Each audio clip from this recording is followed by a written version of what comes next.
स्वागत आप सभी का फिर से एक बार आपके अपने YouTube channel origin mathematics classes में।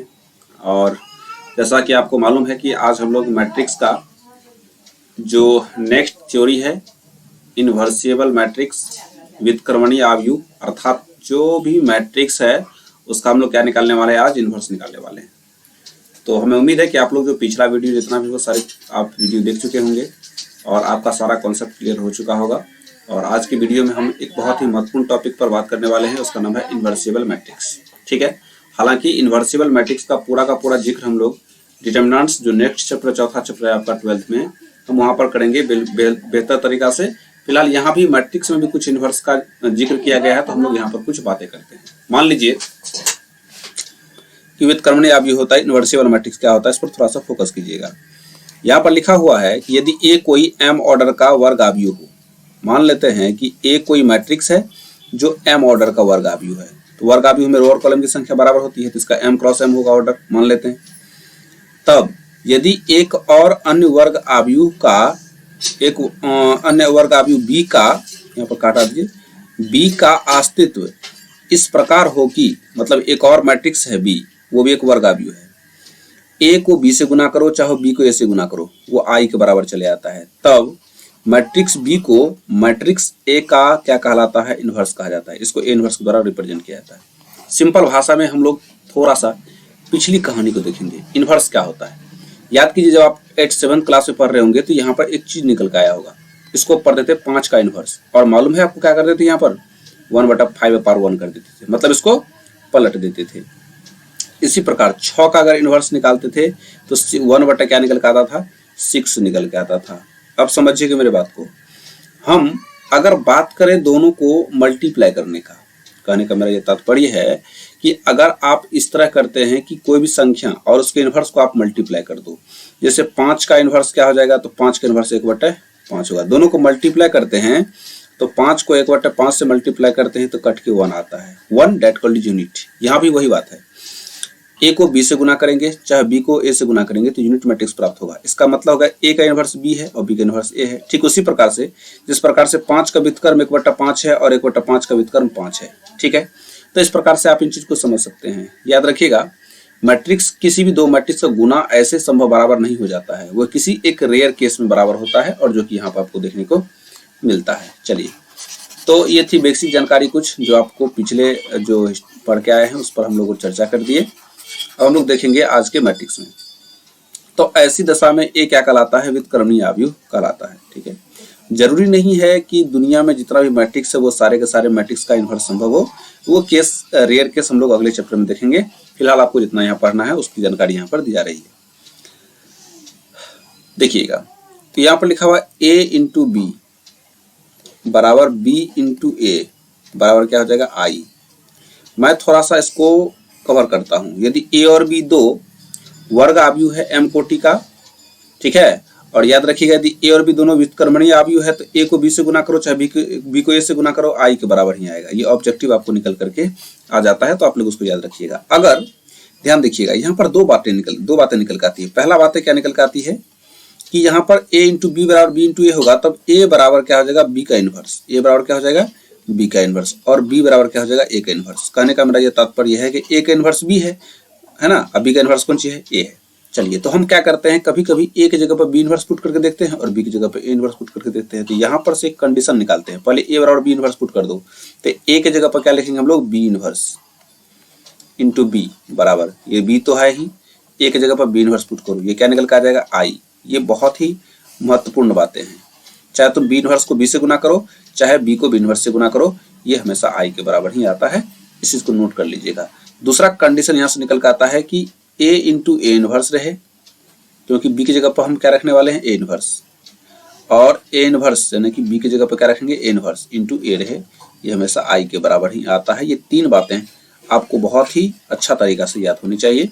ठीक है, जैसे कहीं पर अगर इस कंडीशन में आ गया कि b इंटू बी का इन्वर्स क्या होगा, तो डायरेक्ट समझना i होगा, क्योंकि यहाँ से होता है b into B inverse i, या b into B inverse into B I, या b इंटू बी इन्वर्स बराबर होता है i होता है। तो ये सारे फॉर्मूले आपको आगे चल करके इन सभी चीजों का जरूरत हमको है। ठीक है, आइए हम एक कंडीशन में, और ये बहुत ही महत्वपूर्ण प्रॉपर्टी है आपके लिए, इसको सीखना आपके लिए बहुत बेहद जरूरी है। देखिए आपको है कि यदि ए और बी, यदि ए एवं बी एम कोटि का व्युत्क्रमणीय अवयव है, व्युत्क्रमणीय अवयव है, तो आपको दिखाना है या सिद्ध करना है, सिद्ध करें कि a इंटू बी का जो इन्वर्स है वो b का इन्वर्स इंटू a के इन्वर्स के बराबर होता है। ठीक है, हालांकि होता है बहुत सारे प्रॉपर्टी इन्वर्स के हैं, मैं आपको एक एक करके बताऊंगा। तो सबसे पहले आपको इस चीज को नोट करना है, ध्यान रखना है। चलिए सिद्ध करते हैं आप लोग के सामने हम। ये सारे फॉर्मूले हो गए हैं ना, इसको याद रख लीजिएगा। ये सारे कौन से निकल के आ गए, ये फॉर्मूले होते हैं ना, फॉर्मूला होता है। ठीक है, ये भी फॉर्मूले हो गए, कहीं पर भी इसकी आवश्यकता हो जाती है। ठीक है ना। अब देखिए हम जानते हैं ना, क्या जानते हैं आप, कि a इंटू बी और a इंटू बी का इन्वर्स बराबर आई होगा। बोले तरीके से हमने कहा अरे ए बी को मान लो ना, ए जैसे समझ गया। जैसे मान लो कि हम ए बी को क्या मान लेते हैं, ए मान लेते हैं, और ए बी को मान लिए ए, तो ए इंटू इनवर्स निकालेंगे तो ये आई बराबर आता है। याद कीजिए आपको, इस तरह से ए इंटू इनवर्स बराबर आई होता है। इसी प्रकार से पूरे ए बी को मैं मान लिए और यहाँ भी ए बी को क्या मान लिए, ए, आई इनवर्स लगा दिए। ठीक है, चलिए तो हम एक चीज देखते हैं, यहाँ पर क्या करेंगे, तो यहाँ पर हम लोग यहाँ पर प्रॉपर्टी लगाने वाले हैं, ऊपर वाले, ध्यान दीजिएगा। तो A B into A B inverse I हो जाता है। तो यहाँ पर एक कंडीशन लगाएंगे, वो क्या है कि दोनों तरफ ए इनवर्स से गुना करने पर, ठीक है, तो दोनों तरफ क्या कर देंगे हम लोग, इनवर्स से गुना कर देंगे। दोनों तरफ क्या करेंगे, ए इनवर्स से गुना करने पर।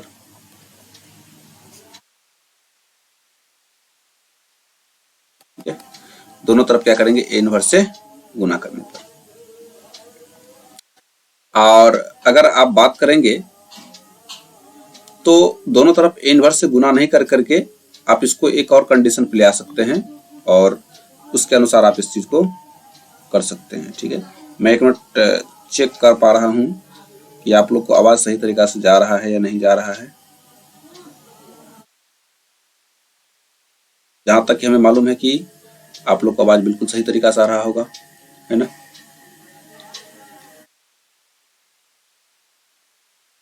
क्या क्या निकल गया जी,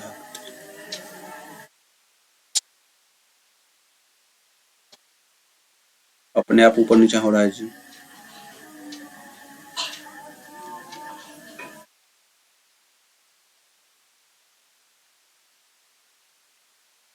चलिए ठीक है, अगर आप लोग को आवाज नहीं आ रही है तो आप लोग कमेंट्स बॉक्स में दे सकते हैं। ए इनवर्स से मल्टीप्लाई कर दीजिए, तो A inverse into A B का इनवर्स बराबर क्या हो जाएगा, आई इंटू ए इनवर्स। अब देखिए हम लोग काम करेंगे, ए इनवर्स कैसे मल्टीप्लाई कर दो, ए इनवर्स को ए के साथ छोड़ दो और यहां पर बच गया बी इंटू ए बी का इनवर्स। तो ए इनवर्स को आई से मल्टीप्लाई करोगे तो ये हमेशा ए इनवर्स ही होता है। याद रख लीजिएगा, किसी मैट्रिक्स को अगर आप आई से आइडेंटिटी मैट्रिक्स से गुना करते हैं तो उतना ही निकल के आएगा। और आप यहाँ पर देख पा रहे हैं ए इनवर्स को अगर ए से मल्टीप्लाई करेंगे तो ये क्या निकल के आ जाएगा, आई, क्योंकि यहाँ पर देखिए ना, ए इनवर्स को ए से मल्टीप्लाई करेंगे आई निकल के आएगा। तो ये हो गया आई इंटू बी इंटू ए इंटू बी का इनवर्स बराबर ए इनवर्स।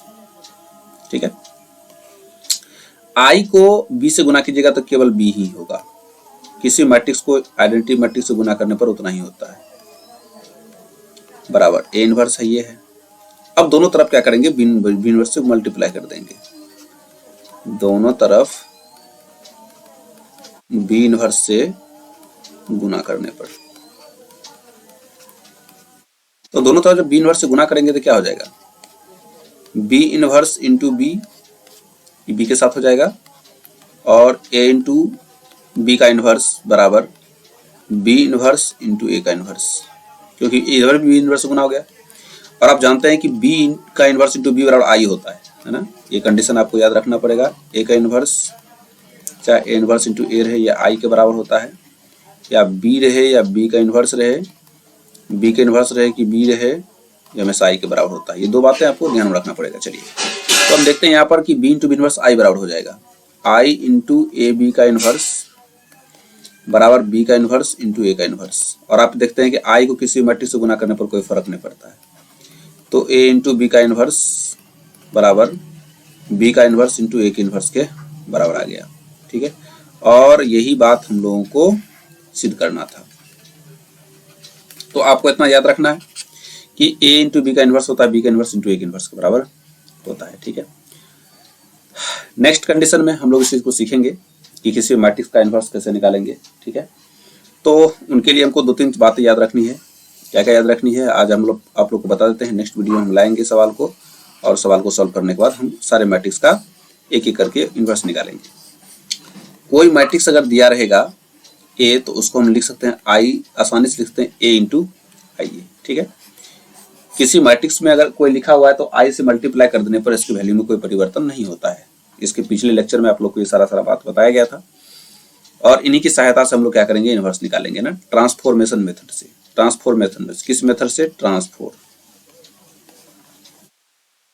Transformation method. तो इस मेथड का उपयोग करके हम लोग एक एक करके सारे सवालों का क्या निकालने वाले हैं, इनवर्स निकालने वाले हैं। ठीक है, मिलते हैं नेक्स्ट वीडियो में। तब तक आप लोग बने रहिए, इस चैनल को लाइक और सब्सक्राइब जरूर कर दीजिए, पढ़ते रहिए। धन्यवाद।